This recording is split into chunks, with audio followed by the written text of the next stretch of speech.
मसीह के बाबरकत और जलाली और मीठे और मुबारक नाम में आप सबों की सलामती हो। अजीजों, आज हम खुदावन के कलाम से चंद बातें सीखेंगे। अजीजों, खुदावन के कलाम को पढ़ने वाले और सुनने वाले और उस पर अमल करने वाले लोग क्या है? मुबारक है। अजीजों, अगर तो हम बदी को अपने दिल में रखते हैं, गुनाह को अपने दिल में रखते हैं, तो क्या खुदावन हमारी दुआओं को सुनता है? जब हम गुनाह में होते हैं, जब हम बदी में होते हैं, तो क्या खुदावन हमारी दुआ को सुनता है? हमारी इबादत कबूल होती है या नहीं? अजीजों, हम एक आयत से जानेंगे।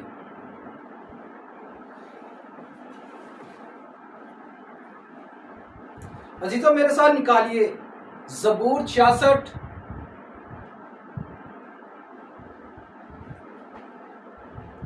और उसकी 18 आयत। अगर मैं बदी को अपने दिल में रखता तो खुदावन मेरी ना सुनता। खुदावन का कलाम पढ़ा जाना, सुना जाना और समझा जाना हम सबों के लिए बाइस से बरकत हो। अजीजों, खुदावन के कलाम में लिखा है, अगर तो मैं बदी को अपने दिल में रखता तो खुदावन मेरी ना सुनता। अजीजों, बदी है क्या? गुनाह है क्या? ये बात आ रही अंदर रखता, बदी को, गुनाह को अपने अंदर रखता तो खुदावन मेरी ना सुनता।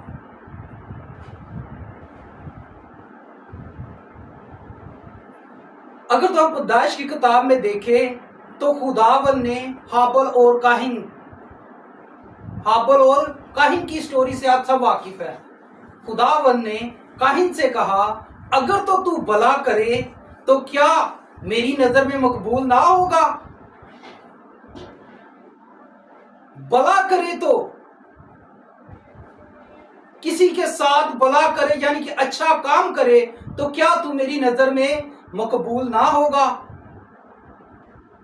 नहीं तो दरवाजे पर गुनाह बैठा है और तेरा मुश्ताक है और तू गुनाह पर गालिब आया। किसी के साथ भला करना सबसे बड़ा गुनाह अजीजों जो है वो नाफरमानी है। जैसे आदम से नाफरमानी हुई तो वो खुदावन से दूर हो गया। खुदावन से दूर हो गया। खुदावन ने कहा ये फल नहीं खाना, ये खुदावन का हुक्म है। खुदावन ने कहा ये फल तूने नहीं खाना, तो उसने वो फल खाया। उसने खुदावन की नाफरमानी की, खुदावन के हुक्म को तोड़ा, तो वो गुनाह में चला गया। अजीजों, अगर तो हम देखते हैं कि खुदावन ने हमें 10 हकाम दिए, 10 हुक्म दिए। पहला हुक्म खुदावन ने दिया कि तूने मेरे हुजूर किसी को नहीं मानना। अगर तो मानेंगे किसी को तो वो क्या होगा? गुनाह होगा, क्योंकि हम खुदावन के हुक्म को तोड़ रहे हैं। हम खुदावन के हुक्म को तर्क कर रहे हैं, रद्द कर रहे हैं। मेरे हुजूर किसी को सजदा ना करना। अगर तो सजदा अजीजों किसी को करते हैं तो वो गुनाह है। हरामकारी ना करना, चोरी ना करना, ज़ना ना करना, ये सब अगर तो हम करते हैं, हमारे अंदर ये चीजें हैं, हमारे अंदर ख्वाहिशें हैं, तो हम खुदावन की इबादत करते हैं, तो क्या खुदावन हमारी दुआ को सुनता है? क्या खुदावन हमारी दुआ को सुनता है? तो खून ना करना, तो अपने पड़ोसी के घर का लालच ना करना, उसकी किसी भी चीज का तो लालच ना करना। अगर तो लालच करते हैं अजीजों तो वो गुनाह है। लालच कहां से उठता है? लालच भी अंदर से। गालियां किधर से निकालते? अंदर से।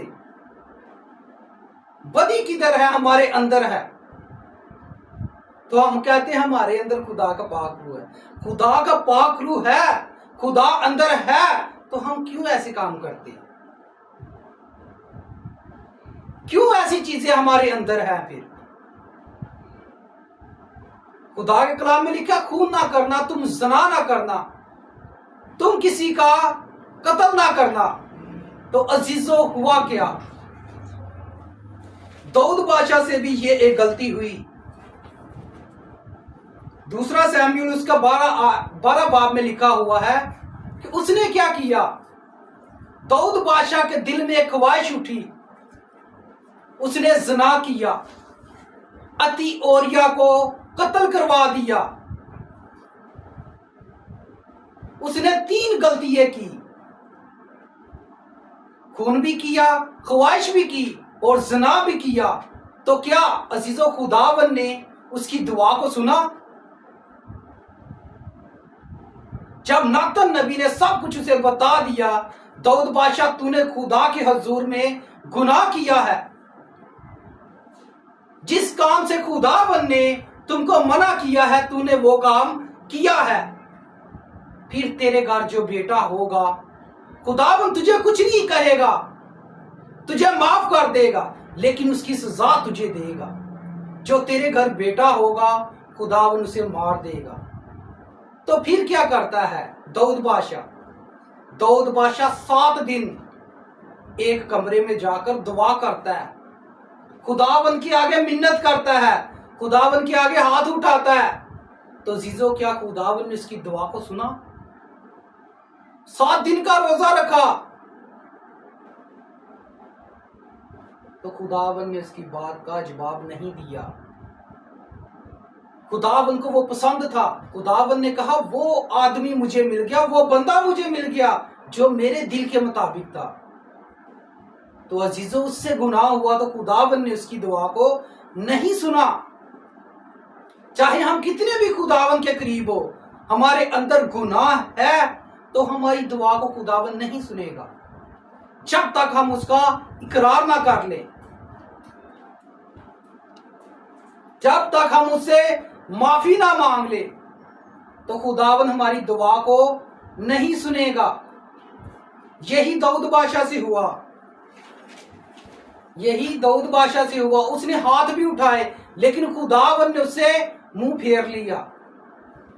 यशाया 1 बाब और 15 आयत में लिखा है, जब तुम दुआ के लिए अपने हाथ फैलाओगे तो मैं तुमसे मुंह फेर लूंगा। जब तुम दुआ पर दुआ करोगे तो मैं तुम्हारी दुआ को नहीं सुनूंगा, क्योंकि तुम्हारे हाथ खून से भरे हुए हैं। तो खुदावन ने अजीजों उसकी दुआ को नहीं सुना, क्योंकि खुदावन की आंख गुनाह को नहीं देख सकती। जब हमारे खुदावन यीशु मसीह पर सब गुनाह, उसने सारी जहां के गुनाह उठा लिए, तो खुदावन ने भी उससे मुंह फेर लिया। तो खुदावन यीशु मसीह कहता है, बाप तूने मुझे क्यों छोड़ दिया? क्योंकि अजीजों खुदावन की आंख गुनाह को नहीं देख सकती। खुदावन की आंख गुनाह को नहीं देख सकती। अजीजों ये कलाम आपके लिए भी उतना है और मेरे लिए भी उतना है। अगर तो मैं पीछ कर रहा हूं, मैं कलाम सुना रहा हूं, क्या लोग शिफा पा रहे हैं कलाम के वसीला से? क्या वो बरकत पा रहे हैं? क्या हमारे कलाम के वसीला से उनके दिल पर चोट लगी है? नहीं। तो अजीजों इसमें क्या है? हमें बुराई है, हमें ऐसी चीजें हैं कि खुदावन हमारी दुआ को नहीं सुनता।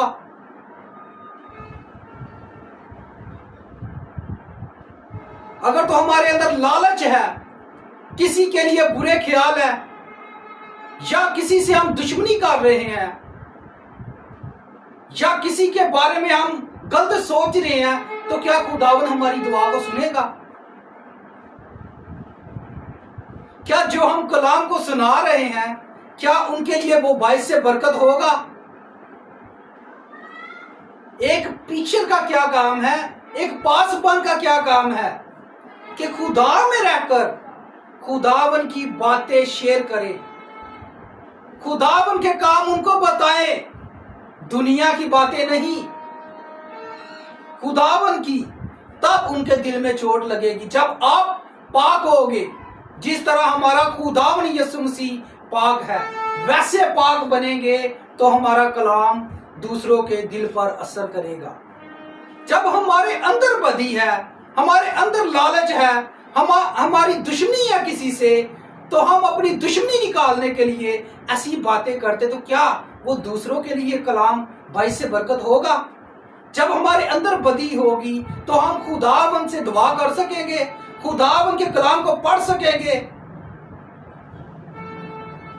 कैसे हम खुदावन की इबादत करेंगे जब हमारे अंदर ये सब चीजें होंगी? कैसे उसके नाम को जलाल देंगे? बुरे बनकर, झूठ बोलकर, लालच रखकर।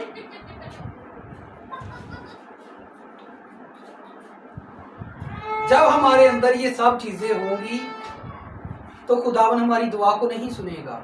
हमारा कलाम, हमारी दुआ किसी काम की नहीं है। खुदावन कहता है तुम अपने हाथ दुआ के लिए उठाओगे पर मैं तुमसे मुंह फेर लूंगा। तुम दुआओं पर दुआओं करोगे तो मैं तुम्हारी दुआओं को नहीं सुनूंगा। जब तक हम अपने आप को सही नहीं करते, उसकी राह पर नहीं चलते, उसके कलाम की मन्नाती नहीं ठीक से करते, तब तक अजीजों, खुदावन के कलाम में लिखा है अगर तो तुम अच्छे दिन देखना चाहते हो, अच्छे दिन देखना चाहते हो और खुशी रहना चाहते हो तो क्या करो? अपनी जबान को बदी से दूर रखो और अपने होंठों को मकर की बातों से दूर रखो, तब खुदावन हमारी दुआओं को सुनेगा। जब हमारे अंदर ये चीजें होंगी तो खुदावन हमारी दुआ को सुनेगा। हमने बदी से किनारा करना है और नेकी की तरफ आना है, तब हमारा खुदावन हमारी दुआओं को सुनेगा, तब वो हमसे बात करेगा। खुदावन के कलाम में लिखा है तुम मेरे पास आओ तो मैं तुम्हारे पास आऊंगा। अगर तो हम गुनाह में होंगे तो क्या खुदावन हमारे पास आएगा? खुदावन की आंख तो गुनाह को देख नहीं सकती। गुनाहगार इंसान भी है तो वो पहले अपने गुनाहों का इकरार करेगा, पाक होगा, नए सिरे से पैदा होगा तो खुदावन के पास आएगा। अगर तो हम नए सिरे से भी पैदा हुए हैं तो फिर भी हमारे अंदर ये चीजें हैं, तो क्या अजीजों हम अपने आप को भी धोखा दे रहे हैं और कलीसिया को भी धोखा दे रहे हैं, और बड़ी बात हम खुदावन के कलाम को भी धोखा दे रहे हैं। हमारा चाल चलन कैसा होना चाहिए? जैसा कि हमारे खुदावन यीशु मसीह का है। हमारा खुदावन यीशु मसीह कहता है तो हम अपने दुश्मन से भी मोहब्बत रख और अपने सताने वालों के लिए दुआ कर, बदला खुदावन लेगा उससे। ये है मेरे और आपके खुदावन की तालीम। अजीजों, अगर तो हमारे अंदर गुनाह होगा, बदी होगी, तो हम किस तरह खुदा की बादशाही को जाएंगे? किस तरह उसकी बादशाही को देख सकेंगे? कभी नहीं देख सकेंगे। तो अजीजों, हमें खुदावन ने बनाया है, खुदावन का मकसद है, और खुदावन ने हम लोगों को अपनी छवि और सूरत पर पैदा किया। अगर तो उसने अपनी छवि और सूरत पर पैदा किया है तो हम लोगों में उसका चाल चलन नजर आना चाहिए। हम जा रहे हो किसी के घर तो उसको पता चले कि वाकई कोई मसीह का बंदा आया है, खुदा का खादम आया है, कोई बात बता कर गया है, उनके घर में बरकत आई है, उनके घर में शिफा आई है। जब हम अपने खुदावन यीशु मसीह का नाम लेंगे तो ये सब चीजें होंगी। जब हम अंदर से पाक होंगे तो खुदावन हमारी दुआओं को सुनेगा। बदी से किनारा करना, क्योंकि अजीजों, गुनाह की मजदूरी मौत है। हम गुनाह में चले जाते हैं। तो जब तक हम अपने आप को चेंज नहीं करेंगे तो खुदावन हमारी दुआओं को नहीं सुनेगा। आज के कलाम के वसीला से खुदावन आप सबों को बरकत दे।